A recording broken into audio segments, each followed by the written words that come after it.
Welcome and yeah, prepare to buckle up. We're diving deep into the thrilling world of the 2025 Formula One Azerbaijan Grand Prix. This isn't just, another race on the calendar. Our sources show it's the 17th round of a championship that's been absolutely packed with unexpected turns, strategic gambles, and some really nail-biting finishes. We've pulled together a stack of fascinating sources to really unpack what makes Baku such a pivotal event this year. Absolutely. Our mission today is, well, it's to distill the most important nuggets of knowledge from all this information. We'll guide you through the circuit details, strategy landscape, and all the team and driver stories, making sure you're ready for those aha moments this Grand Prix always seems to deliver. Okay, let's start with the stage itself. The Baku City Circuit, it's hosted 7 Azerbaijan GPs, plus the first one back in 2016 was the European Grand Prix. What is it about this urban track that makes it such a magnet for drama? And, often surprising results. It gets mixed reviews from drivers sometimes, doesn't it? That's a great question because Baku really is a bit of a paradox, isn't it? Among street circuits, I mean, you've got these incredibly long straights, but then it squeezes into one of the tightest, slowest sections in all of F1. It's that combination that leads to such varied results. Our sources have some stats that really highlight this. Take qualifying, for example. Charles Leclerc is, well, he's kind of the undisputed king of Saturdays here. 4 pole positions. That's incredible. Four poles, wow. Yeah. And then you've got Nico Rosberg, Lewis Hamilton, Sebastian Vettel, Valtteri Bottas. They each have one. But Leclerc's one-lap pace here is just exceptional. Okay, Leclerc's Saturday speed is almost a given then. But history here shows that actually converting pole into a win isn't always that straightforward, is it? What specific characteristics of this circuit make it so tough for pole sitters on Sunday? And why do we see such a diverse group of winners? You've hit the nail on the head there. That's the core of Baku's unpredictability. Raw pace gets you pole, sure, but the race, that's a different beast. That huge 2.2-kilometer main straight means the slipstream is just massively powerful. Cars starting further back can really make up ground. Right, the toe effect is huge. Exactly. And also, the high chance of safety cars or even red flags on such a narrow circuit can just completely reset the race. It neutralizes any lead the pole sitter might have built up. Teams have to be super flexible with strategy. It explains why Sergio Perez holds the record with 2 wins, but then you've got Rosberg, Ricciardo, Hamilton, Verstappen, Piastri, all with 1 win each. Quite a mix. A really diverse group. It just shows how open this race can be. And Perez's record could easily be broken this year. That's why Baku is always one to watch closely. So let's dive a bit deeper into the circuit layout. Our sources mention it's considered one of the best by some drivers, even though street circuits often get that, bad rap for being a bit processional. Yeah, and a key part of that is how it balances that insane speed with really technical sections. It's almost like a track of 2 halves. And that balance creates very specific challenges and opportunities too, like turn 1, prime overtaking spot right after that massive 2.2K straight. Definitely. That straight is legendary for slipstreaming, setting up big moves. Then you've got turn 3, another crucial DRS zone. These straights create these incredible top speed battles. It makes cars set up a real compromise, doesn't it? Between straight line speed and cornering grip. Absolutely. But then you dive into the technical heart, the castle section. This is where things get really tight and tricky. Turn 7 is the slowest point on the whole track, loading into the infamous turn 8. Ah, yes, the I am stupid corner, as Leclerc called it back in 19 after his quali crash. Exactly. It's ridiculously narrow. They're only, 7.6 meters wide. Yeah. Our sources point out that while technically 3 F1 cars could fit side by side, You wouldn't want to try it. you really wouldn't. It's incredibly tight. High risk, high reward. The slightest mistake can end your race right there. And then there's turn 15. This one always looks hairy. You're hitting maybe 300 kilometers, then braking hard down to 90. On a downhill slope. And it's off camber too, right? So the track slopes away from the turn. Precisely, making grip incredibly difficult to find. And there's a wall staring right at you. Yeah, I remember our sources mentioning that near miss between Gasly and Hartley back in 2018 qualifying. It's often a hot spot. Definitely a place where drivers push the limits, sometimes a bit too far. And let's not forget, turn 16, it looks simple, just a 90-degree left, but it's absolutely vital, isn't it? Crucial, because your exit speed there dictates your speed all the way down that enormous main straight. Any mistake compromises your exit, costs you huge time. Over 2 kilometers of lost speed potential. Exactly. We saw Piastri and Leclerc drifting wide there last year on exit. It just shows how easy it is to lose those vital tenths right before the biggest straight on the calendar. So, given these really unique demands, how does this track impact the cars, the setup, and particularly the tires? They're always critical. Understanding the tires and how the track evolves is absolutely key for strategy. The main stress here is on the rear tires. For traction. Exactly. For traction out of all those low-speed corners, especially through the castle section. There isn't much high G lateral load like you'd see at, say, Silverstone or Suzuka. And Pirelli's choice this year is significant. C4, C5, C6 compounds. That's a step softer than last year's C3, C4, C5. Ah, okay. So softer means potentially faster, but they'll wear out quicker. Precisely. They degrade faster. And that could really open up the strategic options. We might see more two-stop strategies, moving away from the more predictable one-stoppers we sometimes get here. That could make things much more interesting. And what about the track surface itself? Being a street circuit, I imagine it changes quite a bit over the weekend. It does, yeah. It starts off pretty dirty on Friday. You Yeah. know, dust and debris from normal city traffic. But as the cars run, they lay down rubber, and it gets progressively faster through practice and qualifying. So it ramps up. It does. But there's a unique Baku twist because they open the roads back up to public traffic overnight. Oh, right. It can actually get slightly redirtied for the next day's sessions. So the teams are always chasing a bit of a moving target when they're trying to perfect the setup. It's never completely static. Fascinating. Okay, let's connect this to last year then. The 2024 race was pretty memorable. What key lessons did that race teach us about Baku? Well, 2024 taught us a lot, particularly about McLaren's pace here. And as we've been saying, just the inherent unpredictability of this place. Yeah, it was Oscar Piastri's big breakthrough, wasn't it? His second F1 win. And it was the race where McLaren's double DRS system really seemed to pay off. It really did.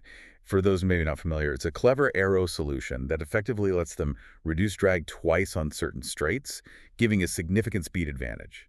Piastri made that decisive overtake on Leclerc into turn 1 on lap 20. It was a clean, decisive move, caught Leclerc a bit off guard, I think. And from there, he managed the race well. Showed the McLaren was genuinely suited to Baku. Absolutely. Yeah. But crucially, it was also a race marked by that mid-race chaos. Ah, yes, the Perez and Sainz collision, battling hard for P2 and P3. And it took both of them out. Completely reshuffled the podium. Just proves, again, even right at the front, Baku can bite and bite hard. Which, of course, led to some pretty unexpected podium finishers. George Russell kind of inherited third, almost by surprise. He did, capitalize perfectly. And Lando Norris, meanwhile, had a brilliant drive from 15th up to 4th. Really showed McLaren's pace and his skill in traffic. And Fernando Alonso, our sources called his drive heroic, finishing 6th. He just navigated that late race chaos perfectly to grab good points. Classic Alonso. Classic Alonso indeed. Now, if you connect that back to strategy, last year was fairly distinct. Most teams went for a straightforward one-stop. Because of the harder tires they had then. Exactly. The C3, C4, C5 limited the options a bit, but as we said, the softer C4, C5, C6 Pirellis brought this year, that could really shake things up. More variety, more excitement for 2025, hopefully. More headaches for the strategists, more fun for us. Pres- Okay, so what does this all mean for this year, 2025?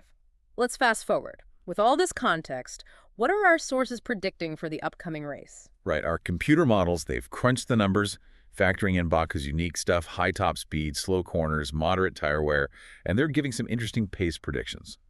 McLaren is projected to be strongest, Yeah, followed by Ferrari, then Red Bull in third. McLaren on top. Interesting. Why specifically? The thinking is their aero efficiency, their ability to switch effectively between needing low drag for the straights and good traction for the flow bits. It seems like a good match for Baku, but Red Bull, watch out for their new Monza floor. If that upgrade maintains its high-speed performance without hurting them too much in the tight castle section, they could absolutely challenge a potential sorpasso, as they say. Okay, and further down the pack, midfield battles. Aston Martin is predicted 4th on paper, ahead of Mercedes, then Racing Bulls, Haas, Williams, Sauber, and Alpine bringing up the rear. But there's a crucial note from our sources. Despite the computer prediction, Aston Martin might actually struggle a bit, that compromise we talked about, between top speed and slow corner performance. That could be their big challenge here. Balancing those two demands is a real headache. Right, finding that sweet spot is tough. And what about the weather? Any chance of rain shaking things up? Looks unlikely. Our sources confirm a dry weekend is expected. Less than 10% chance of rain for the race itself. Mostly cloudy skies. So, probably no rain lottery this time around. Strategies will be all about tire management, not weather reaction. Okay, so dry track, focus on tires, and setup compromise. Now, let's shift focus from the track itself to the paddock buzz. Our sources say there's a lot going on off track that could impact things. Oh, absolutely. The tension is high. Big moves happening in the driver market, especially around the Red Bull teams for 2026. Arvid Lindblad, he's already got his super license points banked, which is crucial. Yeah, you need those points from Junior Series to race in F1. Exactly. He looks set for Racing Bulls. Isa Qajar is heavily rumored for the main Red Bull seat alongside Max, which leaves Liam Lawson and Yuki Tsunoda really fighting it out for that last Racing Bulls spot. Tsunoda reportedly has backing from the team principal, Laurent Mekies. But it's not just those guys. No. Our sources flag Pepe Martí as a dark horse. If he gets a top 4 finish in F2 this year, he gets his super license.